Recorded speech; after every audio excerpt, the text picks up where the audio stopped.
Okay, guys, so Jeremy and I just got off the call with the U.S. State Department. So it's day 19 in our 2024 journey of our adoption. I'm kind of a mess because we drove all night. I'm looking at myself in the camera and I'm like, I'm really kind of a mess. We drove all night to come home from Tennessee from our visit there, got through the snow, got back to 50-degree weather. We have, this is day 661 of our adoption from Liberia Journey. Our children have been in the orphanage for 1,002 days now. We crossed over the 1,000-day mark this week of them being in orphan care. U.S. State Department meeting today was initiated by families. There were, it was pretty cool.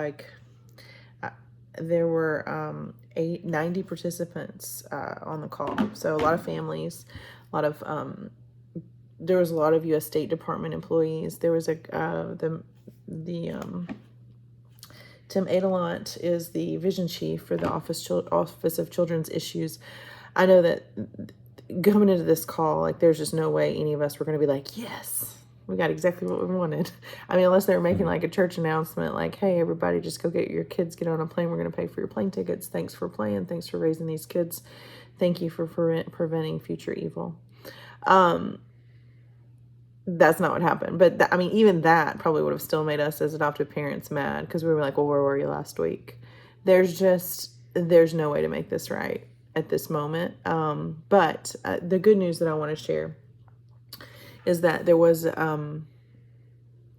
compassion. There was empathy. There was also a lot of concerns raised, and specific concerns that we think that the U.S. State Department employees are actually kind of bullying some of the Liberian officials into halting adoptions, basically, because they're fearful for retaliation.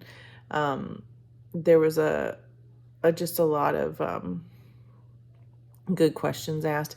I want to say too that I don't think that the U.S. State Department representation realized what was wrong. So when we're looking at this from our perspective, we're telling them about it, they seemed a little surprised. My friend Anna brought up specifically, we have been, so there are people in our families, our adoptive families, that have contacts in Liberia, and the Liberian Ministry of Gender and Family staff that's responsible for the throughput of our adoptions.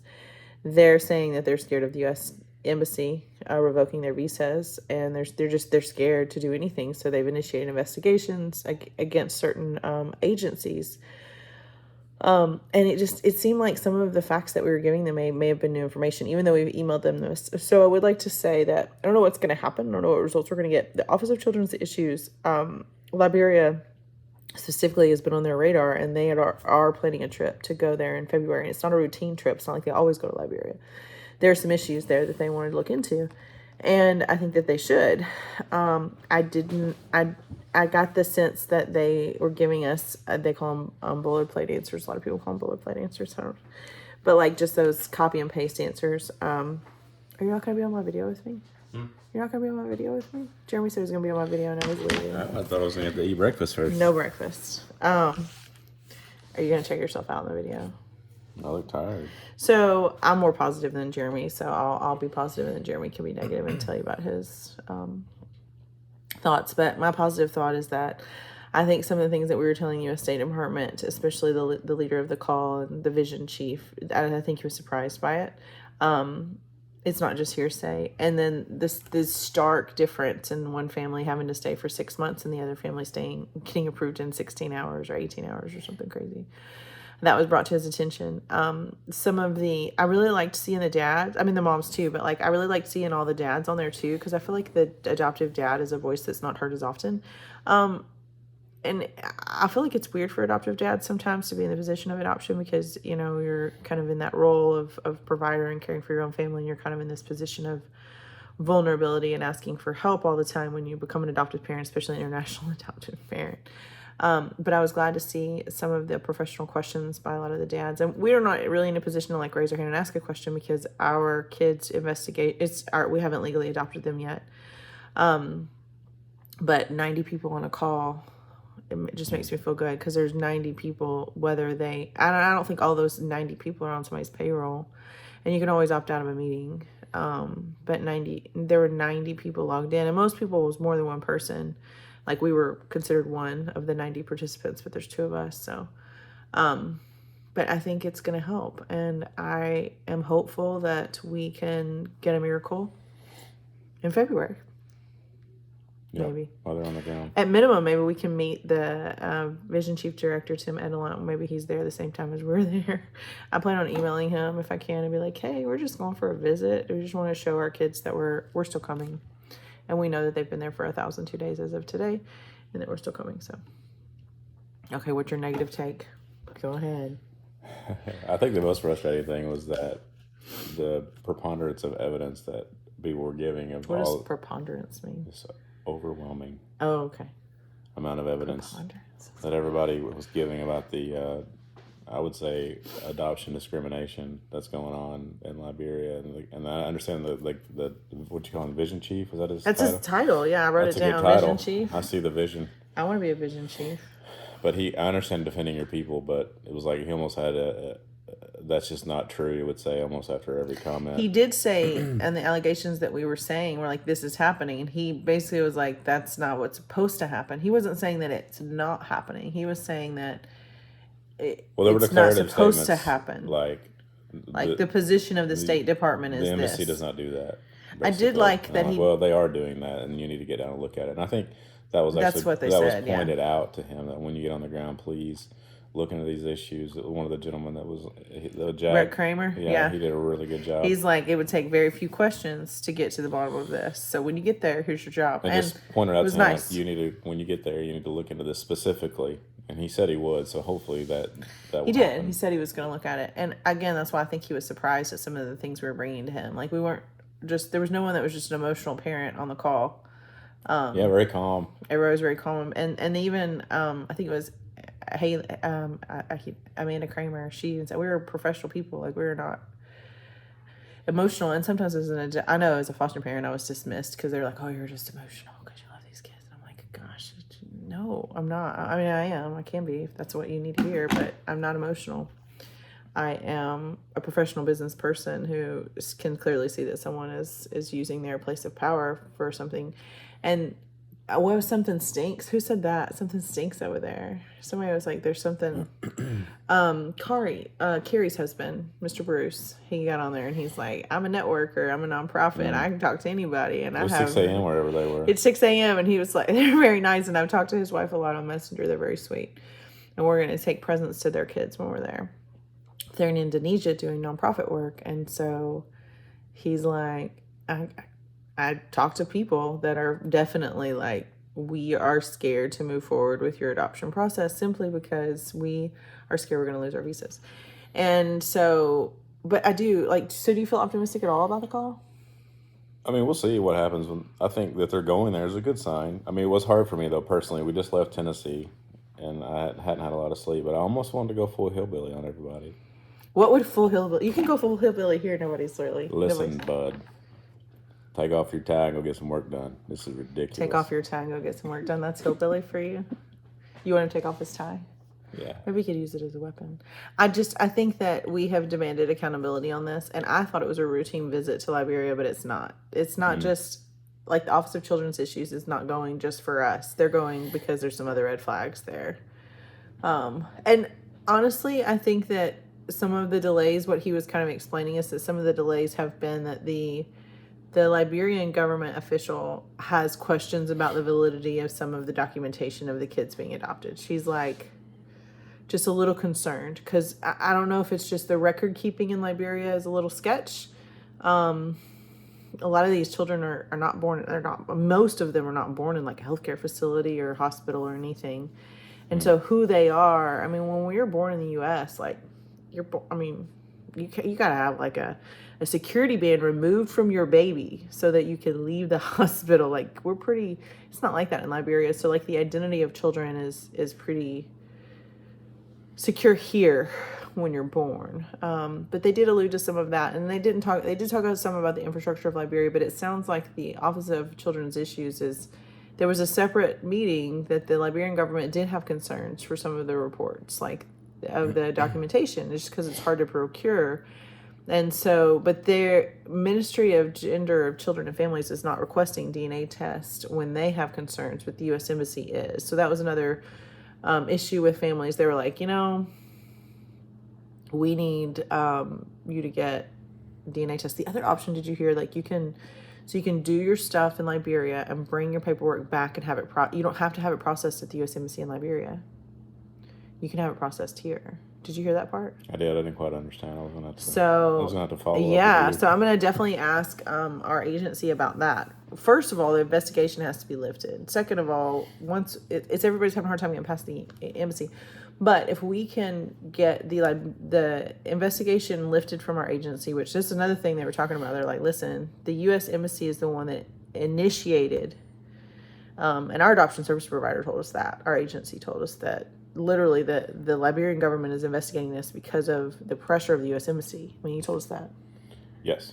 And so, and the allegation is, I don't know if I'm allowed to say.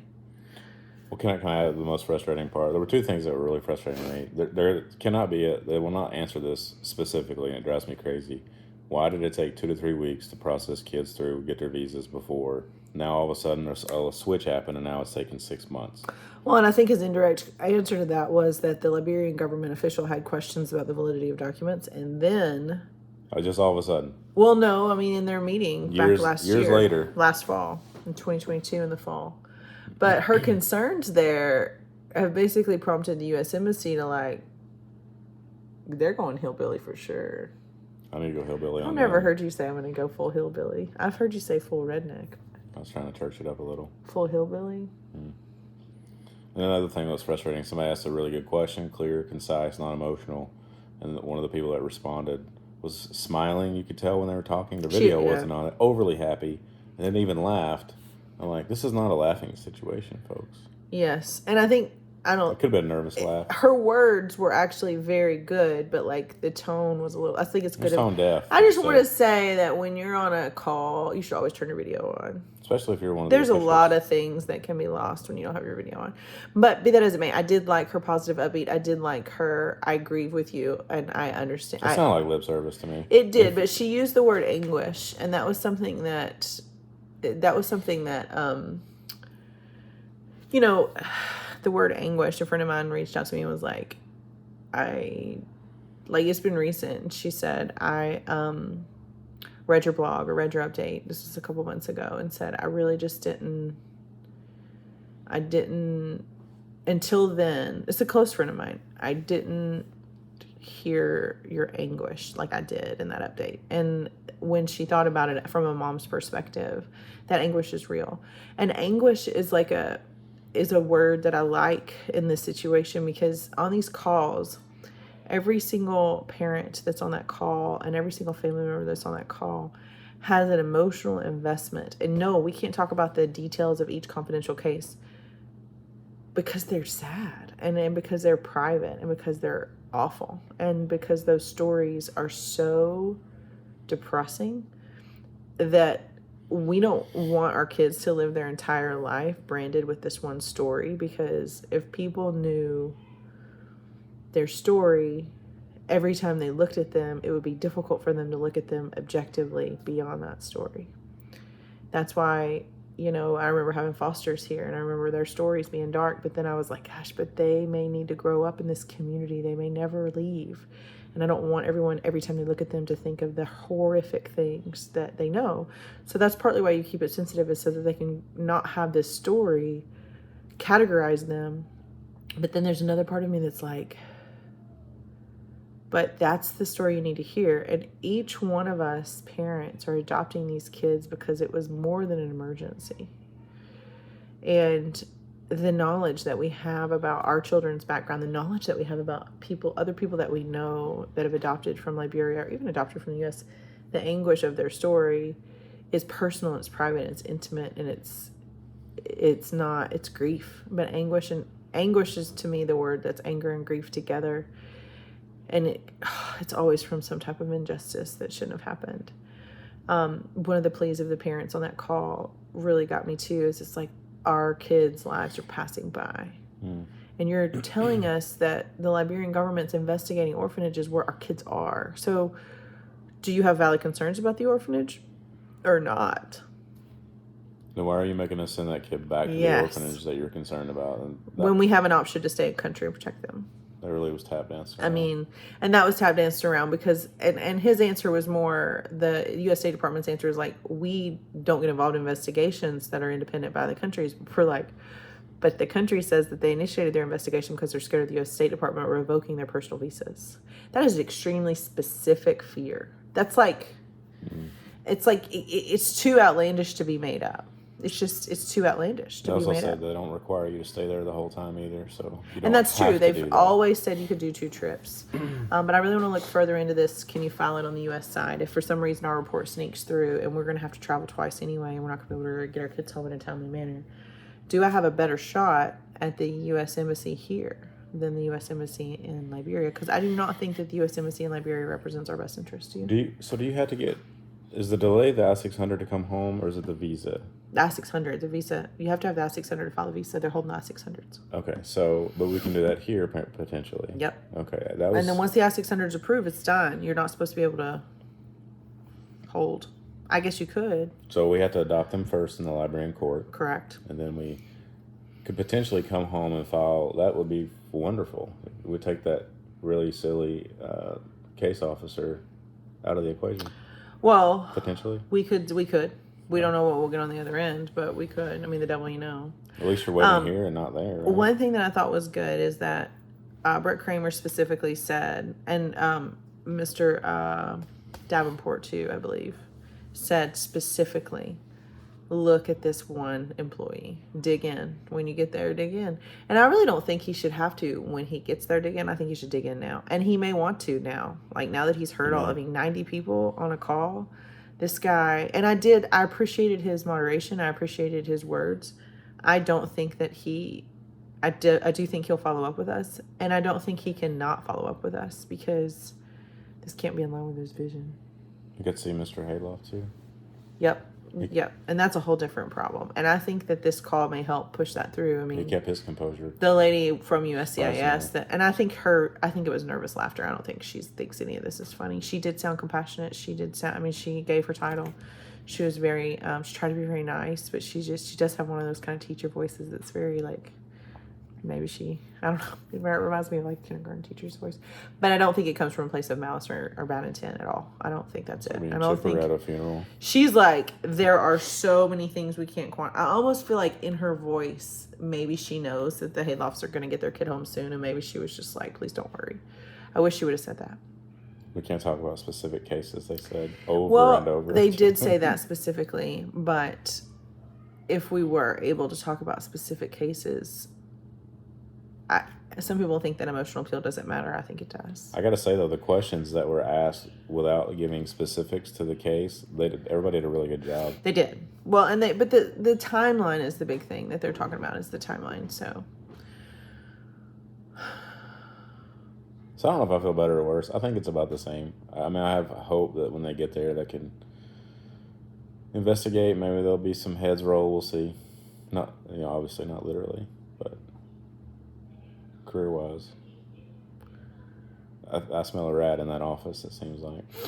I think that there is, I think it's fear-driven. I think there's a lot of fear-driven responses. I really don't want to, I don't think that this ambassador personnel is causing a lot of these problems. I don't think that I want to believe that he's not like a bad person. Like, I just want to believe that. That's just, I want to believe that he's not a bad person. The evidence says but I do want to say this, that people are, when they're scared, when people are scared and they make fear-driven decisions, they never, it's not like you're never going to be scared. Like, there are things that I'm scared of, but there are things that I'm scared of because I'm apprehensive. There may be things that make me fearful, but I will not make a decision based on fear-driven impulse, because perfect love drives out fear. And if you believe that God represents the perfect love, then he will drive out the fear in your heart that's making you make decisions that are bad. And that love that God has for me prevents me from making fear-driven decisions. If you do not have a relationship with a higher power at all, if you don't have God in your life, or you don't have any kind of anchoring, direction that helps you gain your confidence, and you're constantly making fear-driven decisions, you're going to make a mess, because fear-driven decisions create chaos. And so my hope is that this individual in the embassy in Liberia, maybe he's making fear-driven decisions. Maybe there are people putting pressure on him that we don't know. Maybe his life's been threatened. Maybe he's backed into a corner as well, and he's delaying all these adoptions just to get somebody on the ground so he can tell the truth. I don't know. Maybe that's probably a little bit of a reach. But we all want him removed. I want to know what's motivating his decisions. There's something. And whether it's founded or not, I want to know what it is. Because what if there is something terrible?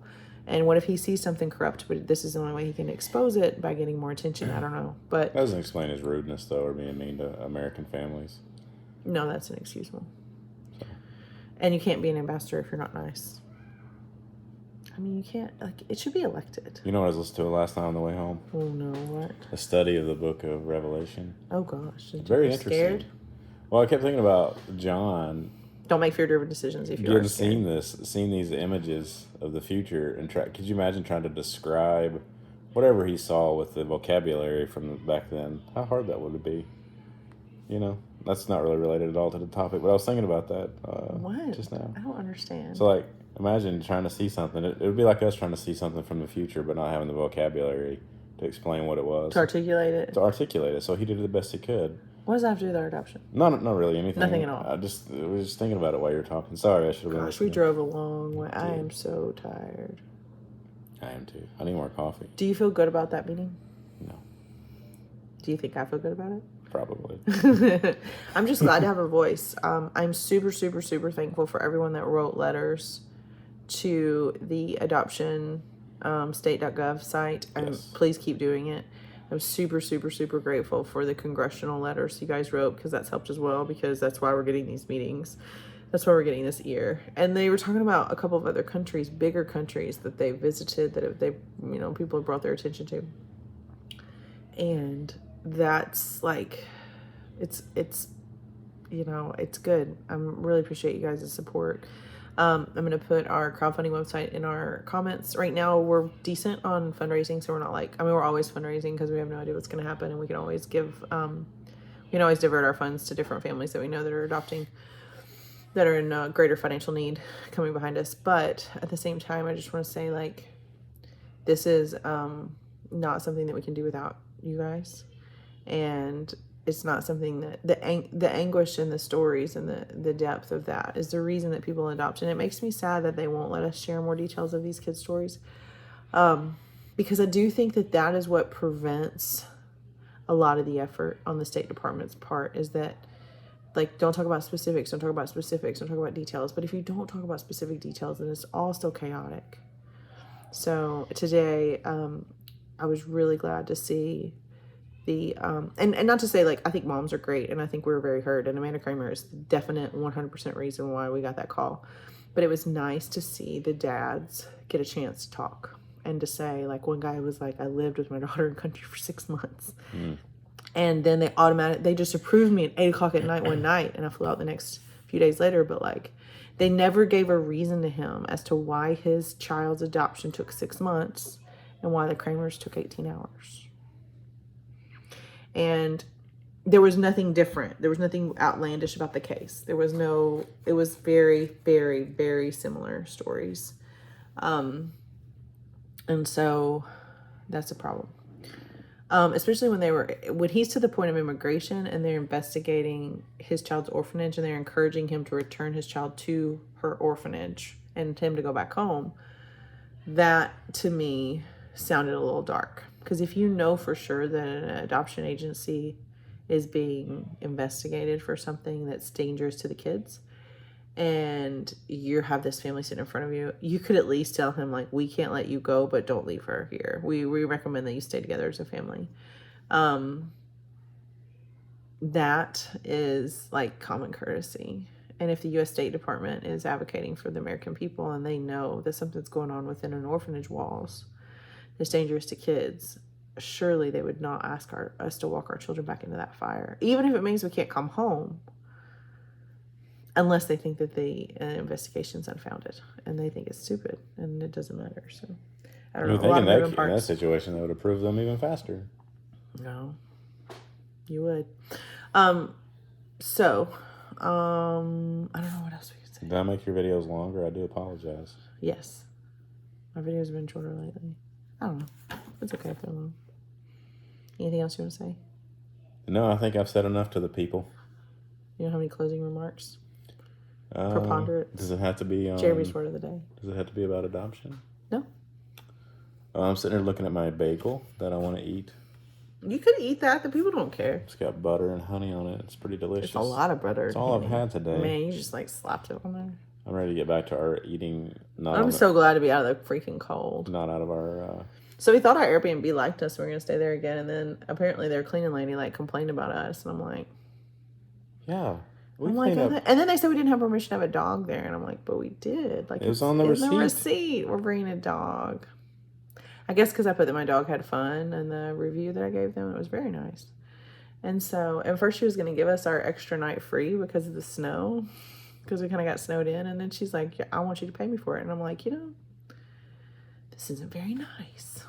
But there's better places to stay. And the garbage disposal didn't work.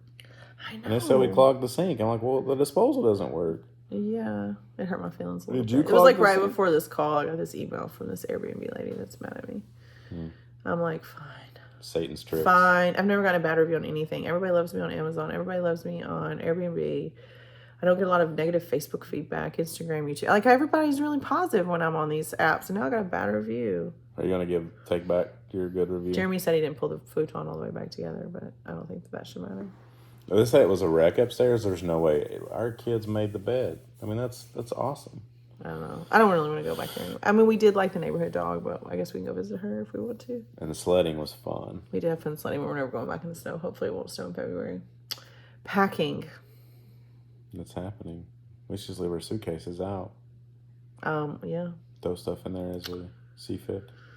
Yeah. Our kids are playing Lego Star Wars on the PlayStation right now. They've probably been playing way too long. Yeah. Okay. All right. Bye. Bye.